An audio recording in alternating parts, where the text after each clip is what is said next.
E nós começamos te contando que os paranaenses estão ganhando espaço na equipe de transição do novo governo. Já são 4 nomes que vão trabalhar na promoção de ações que vão embasar a mudança no Poder Executivo Nacional. As lideranças petistas do Estado estão ganhando terreno no gabinete de transição. Além da deputada Gleisi Hoffmann, que é a presidente do PT e faz parte da coordenação executiva, Márcia Lopes, ex-ministra do governo Dilma Rousseff, já tinha sido anunciada como integrante do Grupo Técnico de Assistência Social.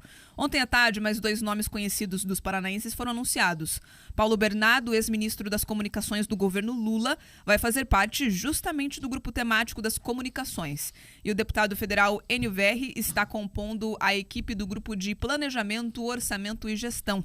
A divulgação dos novos nomes foi feita ontem por Geraldo Alckmin, que coordena todo o processo de transição.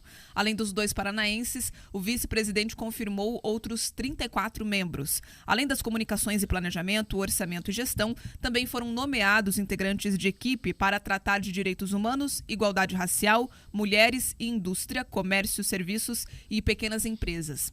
Para tratar das comunicações, Paulo Bernardo terá companhia, do ex-deputado federal Jorge Bittar, do ex-secretário do Ministério das Comunicações César Álvares e de Alessandra Alforino, especialista em economia e direitos humanos. Já a NVR vai atuar em conjunto com o ex-ministro Guido Mantega, como economista também, professora da UFRJ Esther Dweck, e com Antônio Correia de Lacerda, presidente do Conselho Federal de Economia. O deputado federal paranaense conversou com o Jornal da Manhã sobre a expectativa de integrar a equipe de transição. Vamos ouvir Enio Verri. Olha, primeiro que é uma honra, né, ser escolhido para a equipe de transição, principalmente para uma pasta tão importante quanto a do planejamento. O que o presidente Lula está querendo, ao reconstruir a pasta do planejamento, é voltar a reconstruir um país de visão de longo prazo. Porque quando você tem só o Ministério da Economia, você tem só a visão de curto prazo, a visão do fluxo de caixa, do dia a dia, da conta. Com a existência do Ministério do Planejamento, você tem quem se preocupa com o fluxo de caixa, que seria o Ministério da Fazenda, e teria o planejamento com a visão de longo prazo. Onde é melhor investir? O que é estruturante para mudar a realidade atual do país? Como nós podemos nos inserir no resto do mundo? Como melhorar as políticas sociais do país? Isso passa muito por uma visão estratégica do planejamento e que vai ali acompanhar aquilo que o presidente Lula assumiu durante a sua campanha. Verri também destacou que o novo governo deve encaminhar já no começo do próximo ano o Plano Plurianual, também chamado de PPA, para o Congresso. O plano define as diretrizes, objetivos e as metas da administração pública federal e em um período de 4 anos, ou seja, no prazo de um mandato no Palácio do Planalto. O presidente Lula vai mandar em janeiro o plano plurianual. Esse plano aprovado pelo Congresso é o que ele vai executar nos 4 anos. E quem vai fazer todo esse processo de acompanhamento, de execução orçamentária, é o planejamento. Então, a gente muda completamente o olhar do papel do Poder Executivo da União. Você passa a ter um governo que não se preocupa só com o seu mandato, mas se preocupa com o país e a longo prazo. Essa é a grande diferença. Entre os demais nomes anunciados ontem estão o do advogado Silvio Almeida e da deputada federal Maria do Rosário para o Grupo de Direitos Humanos e da ex-ministra Nilma Lino Gomes e de Givânia Maria Silva, doutora em Sociologia, para a equipe de Igualdade Racial. Germano Rigoto, ex-governador do Rio Grande do Sul, Rafael Lucchesi, diretor-geral do Senai Nacional, Paulo Feldman, professor da USP, e Paulo Okamoto, ex-presidente do Instituto Lula, vão fazer parte do grupo da Indústria, Comércio, Serviços e Pequenas Empresas. No grupo temático Mulheres estão Aniele Franco, diretora executiva do Instituto Marielle Franco, Eleonora Menicucci, ex-ministra especial de Política para Mulheres, e Aparecida Gonçalves, que é ex-secretária nacional de Violência contra a Mulher. Daqui a pouco, o RN Paraná, que começa às 10 da manhã, vocês vão poder conferir uma entrevista ao vivo com a ex-ministra do Desenvolvimento Social e Combate à Fome, Márcia Lopes, que vai compor o grupo temático de assistência social da equipe de transição do novo governo. Essa entrevista que vai acontecer diretamente de Londrina, onde mora Márcia Lopes, e Londrina vem se tornando novamente um foco importante para a construção do governo petista.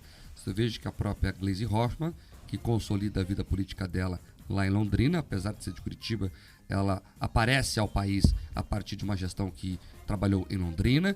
O Paulo Bernardo está assumido. Muita gente não ouvia falar do Paulo Bernardo há muito tempo. Agora já volta num cargo-chave, numa posição-chave nessa discussão da equipe de transição, né, a própria Márcia Lopes. Então você vê ali que o PT de Londrina tem muita força. Só faltou o André Vargas, não sei se vão chamar ele também, que teve preso um tempo aí. Pro PT não é problema estar preso, né? Então vamos ver como é que vai estar lá o pessoal de Londrina nessa transição de governo. Quem nos escuta pela 104.5 FM em Londrina agora sabe do que eu estou falando bem de pertinho. E você veja que apesar dessa coisa, dessa construção em torno do Alckmin, né, o PT ideológico vai ganhando força. Você tem aí figuras históricas, né? Todos que eu falei aqui de Londrina. Aí você vê a Meneguzzi, que é uma mulher, um histórico petista bem forte, também com destaque.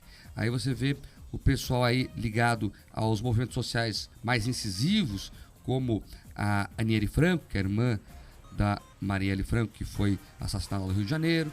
Então, tem essa roupagem, esse envelopamento. Em comunicação se fala muito isso. Como é que você vai envelopar, né, determinada coisa para entregar às pessoas? Então, o envelopamento tem o selo do Alckmin, mas o conteúdo tem o DNA da Gleisi Hoffmann. É mais ou menos assim. E, aliás, Pedroso, o que se fala em Brasília, eu conversei com várias pessoas que estão, inclusive, atuando agora diretamente em transição, é o seguinte: o Lula tem o policial bom e o policial mau.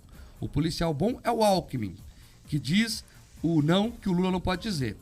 E a Gleisi é o policial mau, que diz o que o Lula queria dizer, mas não pode. E é assim que a transição está sendo tocada. Olha, agora eu começo a entender cada vez melhor, Mark, o porquê que o Lula, durante a campanha, não foi divulgando os nomes dos técnicos que orientavam a sua visão de governo. Ele não deixou claro quem eram as pessoas que planejavam o que pode vir a ser executado no país. Porque se esses nomes, que agora são divulgados, tivessem aparecido durante a campanha, talvez ele teria mais dificuldade ainda. Veja, alguém viu o Paulo Bernardo durante a campanha? Alguém viu esses nomes que a gente agora vê desfilando aqui? De forma alguma. Eles estavam absolutamente escondidos. Não é surpresa para quem acompanha, conhece o PT, conhece as correntes de força petistas, mas para algumas pessoas que se iludiram, imaginando que aquele Lula de 2002 poderia assumir, isso foi absolutamente um equívoco, Mark. Veja só, aquele grupo que ganhou força depois do mensalão, principalmente quando o Lula trouxe a Dilma para a Casa Civil, quando caiu ali o Palocci e veio essa visão do Manteiga de que gasto é vida, temos que gastar, você não tem problema nenhum em não respeitar os limites das contas públicas em prol de determinadas ações de governo, que culminou naquela grande crise de 2013 e 2015, é o mesmo time que veio tocar o governo agora.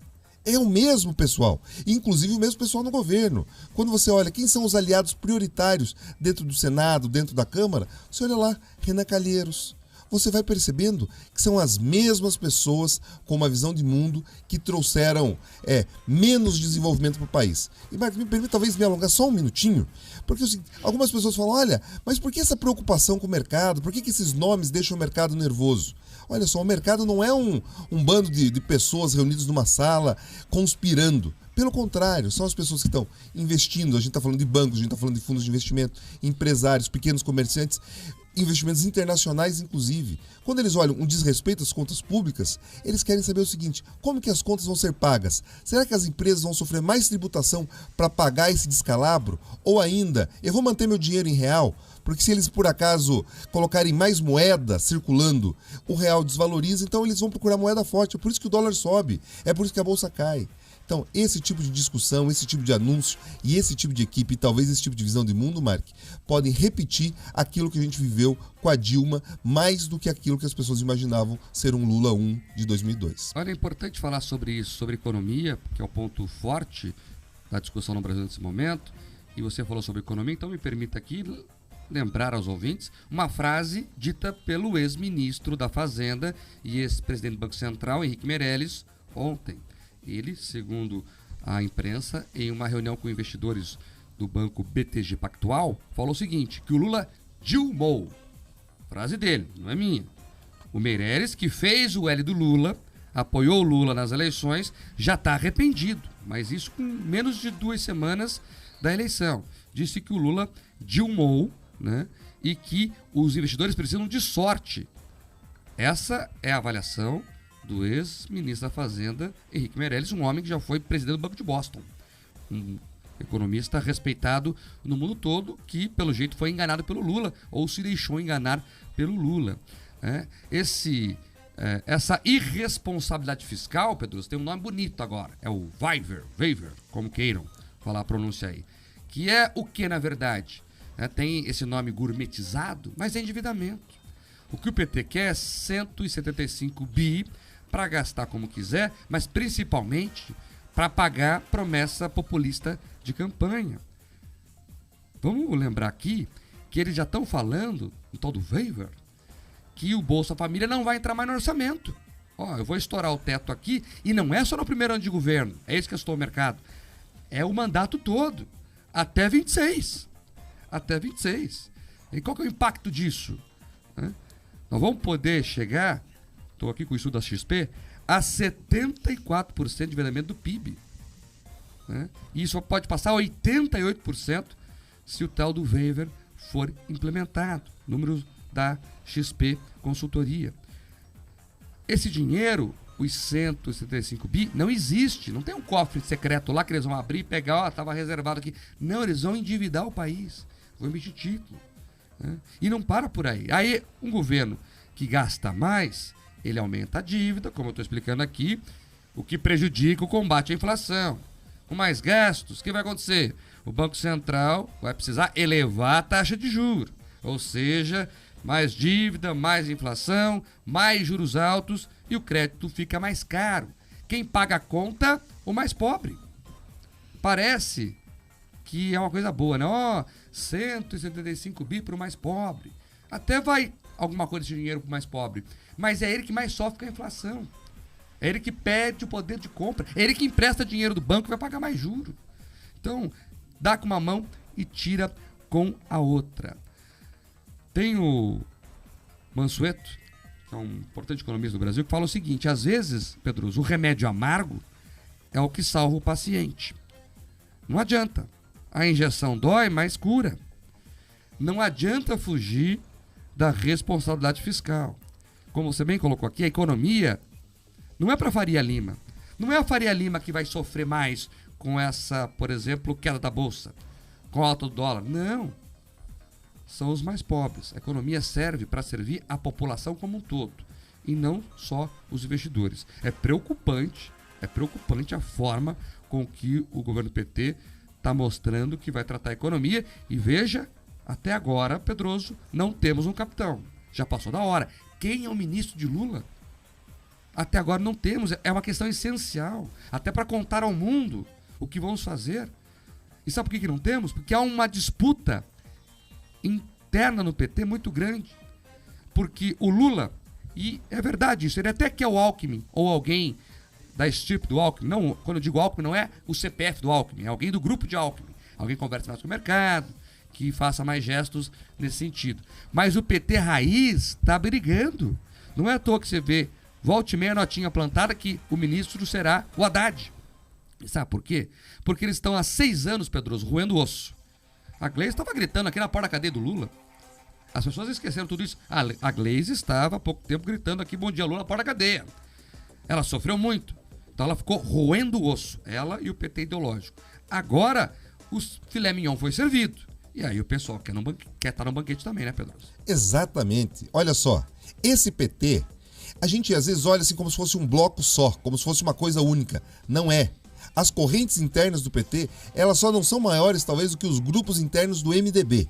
Olha, mas concorrem de perto. E esses grupos, eles estão se matando. Você já citou aqui, eu quero reforçar. Você tem um grupo da esquerda, que eles chamam do PT, que às vezes funciona ali no interior de São Paulo, mas você tem da capital paulista, que está espelhado ali no Haddad. Você tem dos governadores do Nordeste. Você tem o PT aqui do Sul, que também em algum momento foi se radicalizando, principalmente através, agora consolidado com a liderança da Gleisi. Você tem esse grupo de Londrina, que domina parte do PT nacional também. Então, assim, todos esses grupos, eles querem de alguma forma ser contemplados, Mark.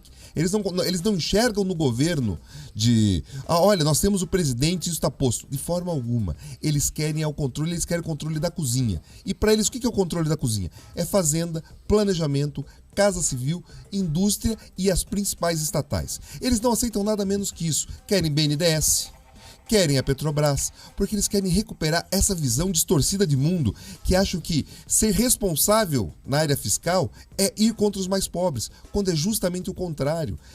Quem tem memória, ou quem já estudou, veja o seguinte, quando você caiu a inflação lá em 94, quando você teve aquelas possibilidades aí durante o governo FHC, foi quando proporcionalmente as pessoas conseguiram ter itens de consumo num curto espaço de tempo muito mais rápido que em outros momentos da história. Porque é o seguinte, o mais pobre, você acerta quando você fala, Mark, o pior imposto para o pobre é a inflação. E a gente falava aqui, durante inclusive o governo do Bolsonaro, falava, olha, Paulo Guedes, se não cuidar da inflação, derruba o presidente. Derrubou. Você avisou aqui várias vezes. Derrubou. Porque é o seguinte, a inflação, ela corrói o dinheiro do pobre. A Faria Lima, desculpa, Mark, ela ganha dinheiro de um jeito ou de outro. De um jeito ou de outro, eles não têm coração. Agora, quando a gente fala o mercado aqui, a gente está falando do mercado produtivo. E esse mercado está assustado, porque ele acaba pagando a conta ou no juro ou no imposto.